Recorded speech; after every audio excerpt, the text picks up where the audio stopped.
शुरुआत करते हैं आज विसर्ग संधि के साथ। ठीक है, स्वर हो गई थी हमारी, व्यंजन भी हो गई थी। अब है हमारी तीसरी विसर्ग संधि। संधि के भेद कितने थे? तीन, स्वर संधि, व्यंजन और विसर्ग संधि।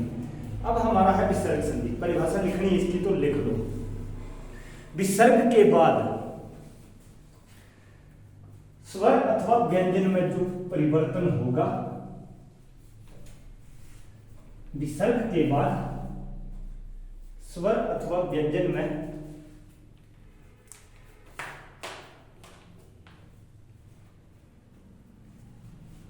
जो परिवर्तन होता है उसे विसर्ग संधि कहा जाता है। देखो, हमने जब पहले वाले उसमें लेक्चर में देखा था ना कि जो हमारा अंग और आ थे अयोगवा, है ना, उसमें हमने आ के साथ देखा था दो बिंदियां जो थी हमारी, क्या थी वो? विसर्ग थी, है ना।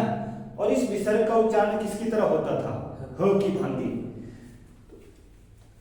चलो यहां से देखते हैं कि जो हमारा नियम नंबर फर्स्ट है वो क्या कहता है। ठीक है, विसर्ग संधि का नियम नंबर फर्स्ट क्या बोलता है?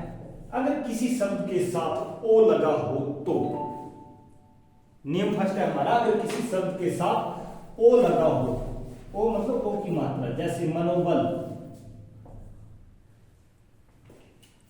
मनोविज्ञान, देखो एग्जांपल,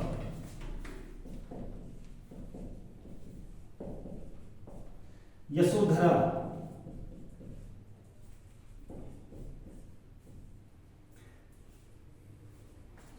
सरोवर,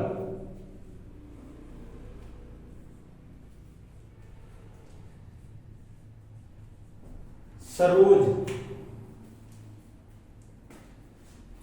मनोहरी। ज्यादा नियम नहीं होंगे, 5-6 नियम होंगे इसमें और पूरा यहीं से कवर हो जाएगा। ठीक है, हमारा मनोयोग,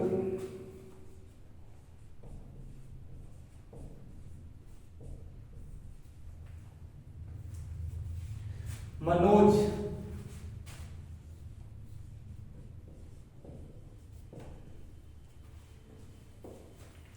मनोकामना। अरे लड़का लिख ले लिख ले। तमोगुण,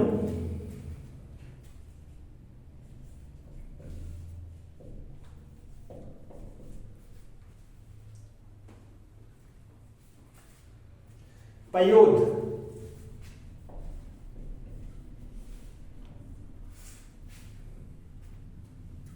अधोपतन। ज्यादा हो जाएगा एग्जाम्पल तो बोल देना, काफी कि नहीं? चल ठीक। विसर्ग संधि का जो नियम फर्स्ट बोलता है वो क्या कहता है कि बोलता, अगर किसी शब्द के साथ ओ लगा हो हमारा, तो वो क्या होता है? जो हमारा ओ लगा होता है वो अपना रूप किस में ले लेता है? विसर्ग में ले लेता है, और बाकी सेम क्या रहता है? वैसा ही रहता है। जैसे मनोबल का संधि विच्छेद, मनः प्लस बल। जो हमारा नियम नंबर फर्स्ट है वो ये कहता है कि जो हमारी ओ की मात्रा होती है वो अपना रूप किस में ले लेती है? विसर्गों में ले लेती है, और बाकी सेम वैसा ही रहता है। तो बनाओ बाकियों का भी। मनोविज्ञान का संधि विच्छेद, मन प्लस विज्ञान। यशोधरा का यश प्लस धरा। सरोवर का सरह प्लस बर। बस ये अपना ओ वाला जो मात्रा होगी वो अपना रूप किस में ले लेगी? विसर्गों में, और बाकी सेम कैसा क्या रहेगा? वैसा ही रहेगा। ठीक है, सरोज का संधि विच्छेद, सरह प्लस जो। मनोहरी, मनः प्लस हरि। मनोयोग, मनः प्लस योग। मनोज का मनः प्लस जो। मनोकामना का मनः प्लस कामना। तमोगुण तम है प्लस गुण पयोद का पय प्लस द अधोपतन अगले वाले का आप खुद करोगे। बढ़ाओ वाला इस लास्ट टर्म महोदय का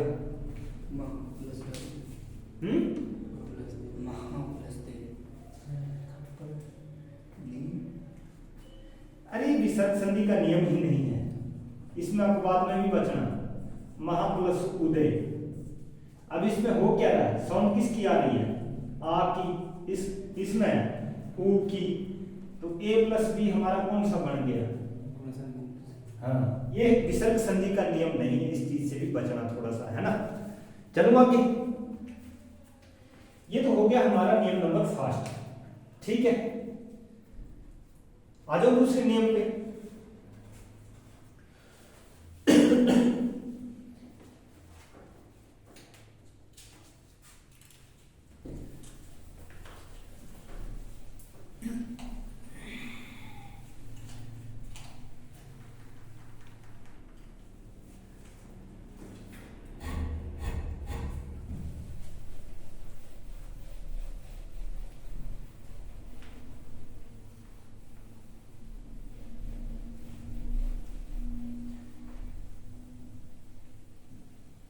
अंतस्थ हमारे किस में आते थे, अल्पप्राण में कि महाप्राण में।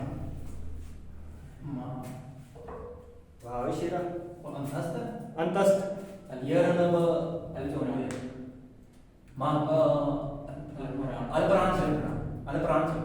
उष्म किस में आते थे, देखो हमने देखा था कि जो हमारा दूसरा नियम है ना, जहां पे ये हमारे क्या रहेंगे,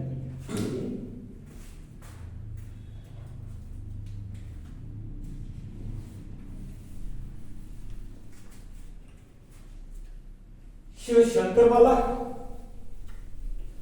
शिव षटकोण और शिव सरस्वती, वो थे हमारे क्या, अघोष वर्ण।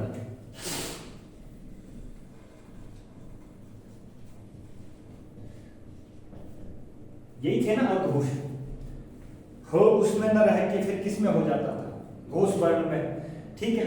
बोलते जहां पे क्या होगा कि हमारा किसी शब्द के साथ क्या हो, अघोष वर्ण हो। जैसे एग्जांपल देखो कौन कौन से होते हैं, ठीक है। निष्फल, ये शब्द का आधा भी हो सकता है और पूरा भी हो सकता है, ठीक है। निष्फल, धनुष टंकार,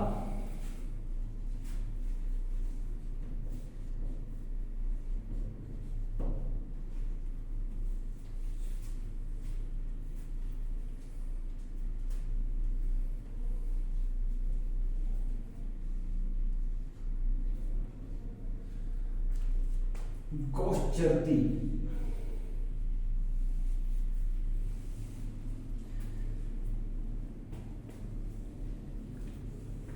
पुरस्कार,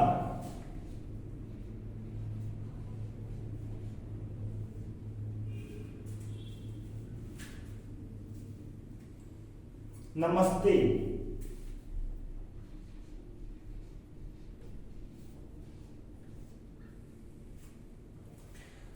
हरिश्चंद्र,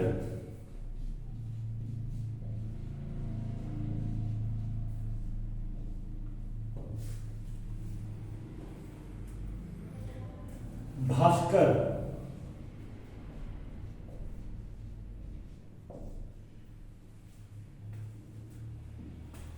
बहिष्कार,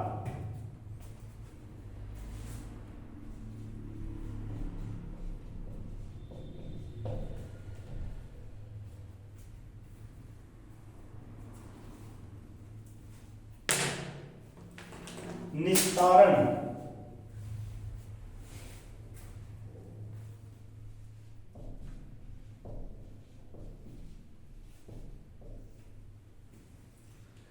देखो दूसरा नियम हमारा बोलता क्या है कि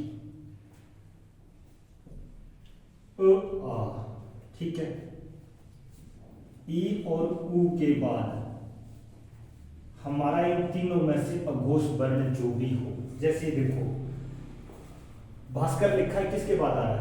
आ के बाद कौन सा वर्ण? शिव, ये वाला ना। अब ऊ के बाद क्या आ रहा है हमारा? ये शिव। इस शिव के बाद देखो कौन सा आ रहा है? हैं? अ आ इ उ। ई और ऊ के बाद यदि बोलता हमारा अघोष वर्ण हो, इन तीनों में से कोई भी, ठीक है, तो उसमें होगा क्या कि जो हमारा अघोष वर्ण दे रखा होगा वो हट जाएगा, उसकी जगह क्या होगी? विसर्ग आ जाएगी, ठीक है, और बाकी सेम क्या होगा? वैसा ही रहेगा, ठीक है। जैसे देखो निष्फल का संधि विच्छेद होता है निधन फल, बनाओ फिर बाकियों का भी। तो धनुष टंकार, जहां से हमारा ये अघोष वर्ण होगा संधि वहीं से होगी इसमें विसर्ग में, ठीक है। धनु प्लस टंकार। गौ चरित्र का, गौ विसर्ग है और उसके बाद जैसे सेम होगा वैसे ही लिखा जाएगा, गौ प्लस चरती। पुरस्कार का पूरे प्लस कार। नमस्ते, नमः प्लस ते। अगले का बढ़ाओ। हरिश्चंद्र, हरि प्लस चंद्र। भास्कर का भा प्लस कर। इस संधि को पहचानने का नियम यही है बस, ये जहां पे तीन अघोष वर्ण हमें दिख गए वहीं से हमने क्या करना है? विसर्गों में इसको बदल देना, और बाकी से क्या होगा? वैसा ही रहेगा। बहिष्कार का संधि विच्छेद, वही प्लस का। निस्तारण का नी प्लस तारक। क्लियर यहां तक? चलो आगे।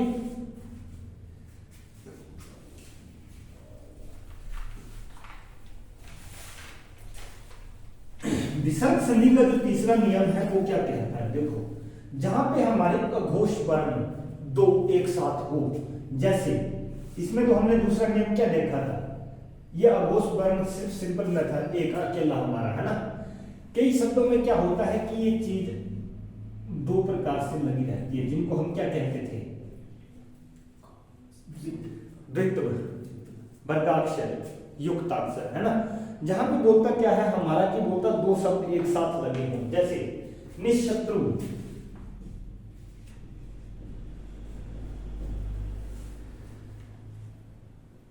निःशुल्क,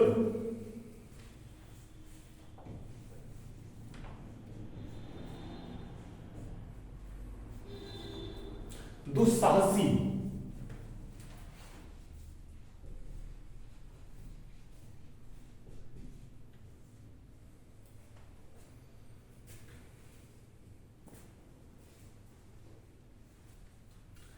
निःशब्द,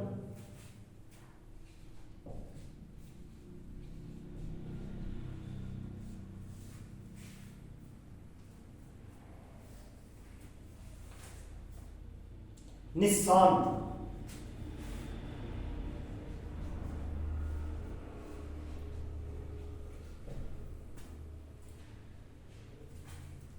निष्काम। अरे स में नहीं चलता मेरे ख्याल से, इसमें इनमें ये दो में ही चलता है ज्यादातर, ठीक है, इस वाले और इस वाले में। जहां भी बोलता हमारा क्या होगा? दो अघोष वर्ण एक साथ हों, तो उसमें क्या होता है कि जो हमारा पहले वाला होता है छोटा, वो अपना रूप किस में ले लेता है? विसर्गों में ले लेता है, और बाकी क्या होता है? सेम वैसा ही रहता है, ठीक है। जैसे निशत्रु का करना कुछ नहीं, बस पहले वाला जो है इसको हटा दो और इसकी जगह विसर्ग लगा दो, बाकी सेम क्या होगा? वैसे ही आएगा। ये देखो, जितने मर्जी शब्द लिख दो बाकी इसके आगे।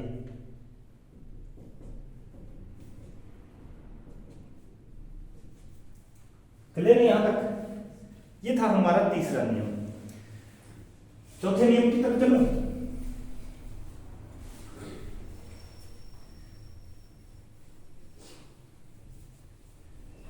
चौथा नियम कहता हमारा कि ई और ऊ के बाद ई और ऊ के बाद र हो तो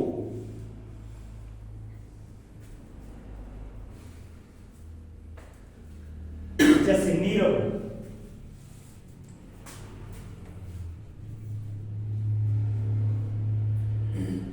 नीरस,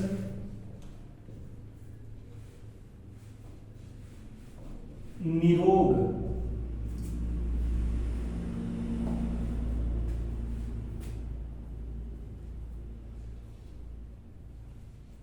दुरुपयोग,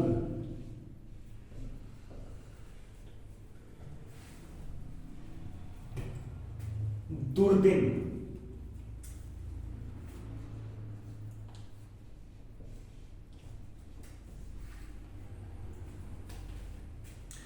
दुर्गह,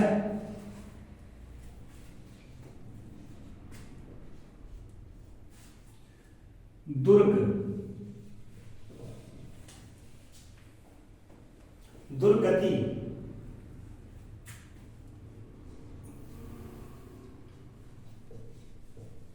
काफी नहीं।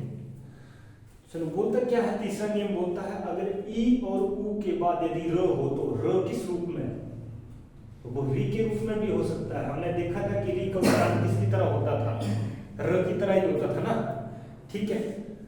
अगर बोलता है ई और ऊ के बाद यदि र है तो वो अपना रूप किस में कर लेता है, चेंज विसर्गों में, और बाकी से क्या रहता है, वैसा का वैसा रहता है। जैसे नीरव के बाद ई के बाद क्या है हमारा र, तो संधि विच्छेद क्या हो जाएगा। संधि की एक खास बात हमने ये भी देखी थी कि मात्रा बड़े से किस में चेंज हो जाती थी, छोटे में चेंज हो जाती थी। तो संधि विच्छेद क्या हो गया इसका, नी प्लस रब। आगे चलो, नीरस का नी प्लस रस, निरोग का निधन रोग, दुरुपयोग का,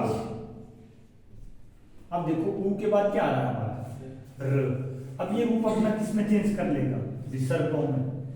और संधि विच्छेद उपयोग, संधि क्या करती थी, दो शब्दों का निर्माण करती थी, ठीक है। दुर्दिन का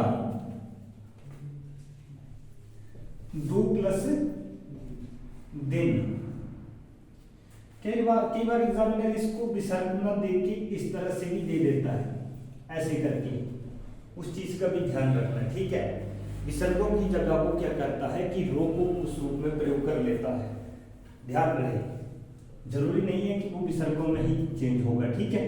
कई बार ये इस चीज में भी चेंज हो जाता है, दुर और रो हलंत करके और आगे उसको उसी तरीके से, लेकिन उदाहरण ये विसर्ग का ही माना जाएगा, ठीक है। चलो आगे, दुर्वह का संधि विच्छेद, दु प्लस वह, दुर्ग का दु प्लस ग, दुर्गति का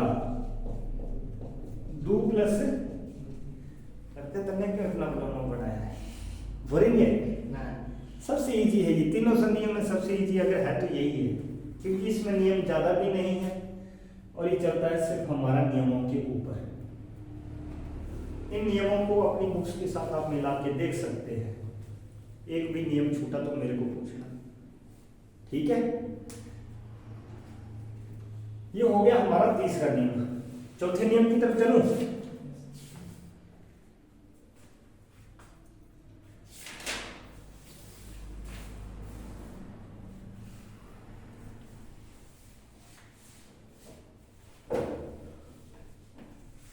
आशीर्वाद का संधि विच्छेद करो बोला, शुद्ध वर्तनी में ऐसे लिखा जाता है, करो तो इसका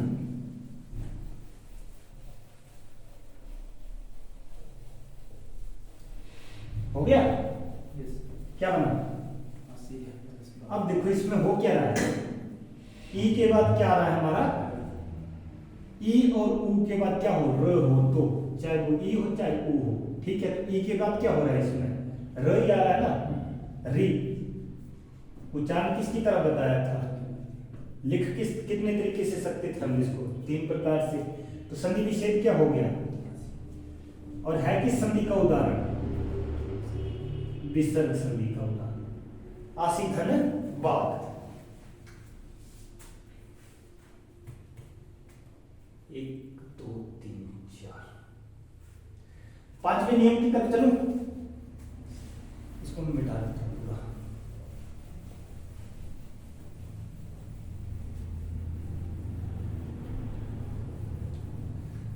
पांचवा नियम जो है हमारा वो क्या कहता है, देखो जैसे कुछ शब्द होते हैं उनके आगे खुद ही विसर्ग लगी रहती है ना, प्रातःकाल, दुख, देखिए इस तरह के शब्द जिनके आगे विसर्ग लगी हो, यशः पालन,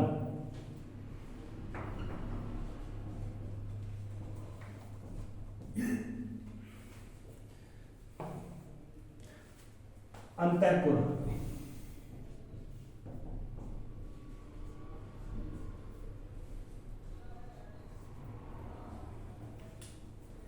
दुस्वपन,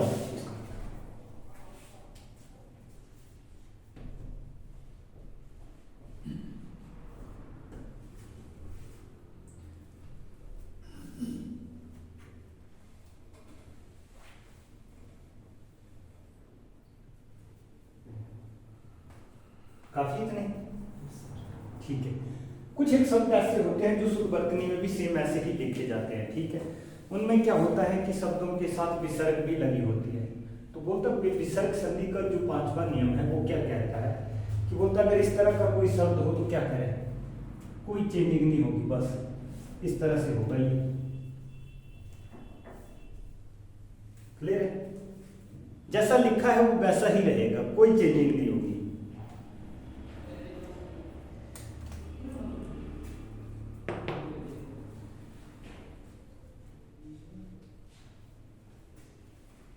अगला नियम है हमारा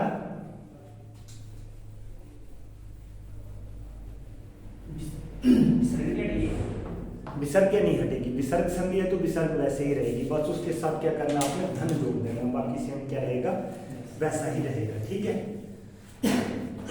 पांच नियम के बाद है हमारा छठा नियम, देखते हैं कौन सा है, ठीक है। बोलता घोष वर्ण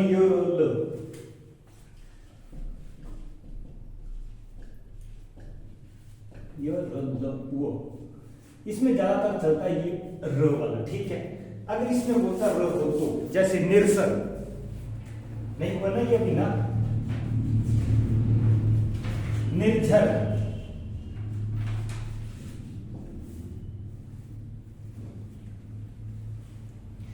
निर्मल,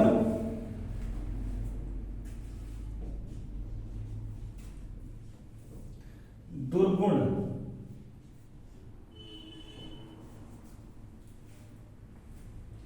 निर्दोष,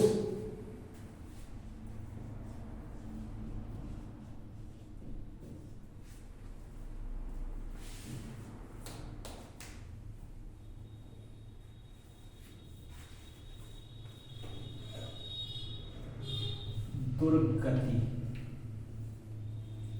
नियम वैसे उसमें एडजस्ट हो जाता है ये रो के बाद यदि रो हो, लेकिन अगर इस तरीके से अगर हमारा किसी शब्द के साथ रे का उच्चारण रहता है तो वहां से क्या होगा कि ये वाला जो रो है ये अपना रूप ले लेता है विसर्गों में, ठीक है। किसमें? विसर्गों में। और बाकी सेम क्या होता है वैसा ही रहता है, जैसे निर्झर, निर्झर का संधि विच्छेद नी प्लस सर, निर्झर का नी प्लस झर, निर्मल का नी प्लस मन, दुर्गुण का दू प्लस गुण, निर्दोष का नी प्लस दोष, दुर्गति का दो प्लस गति। कितने नियम हो गए हमारे ये? 5 हुए, 6।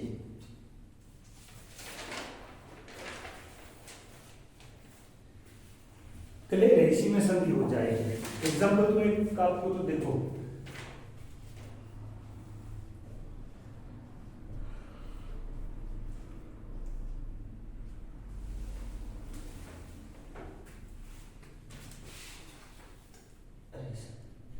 तेज और राशि का संधि विच्छेद करो ना,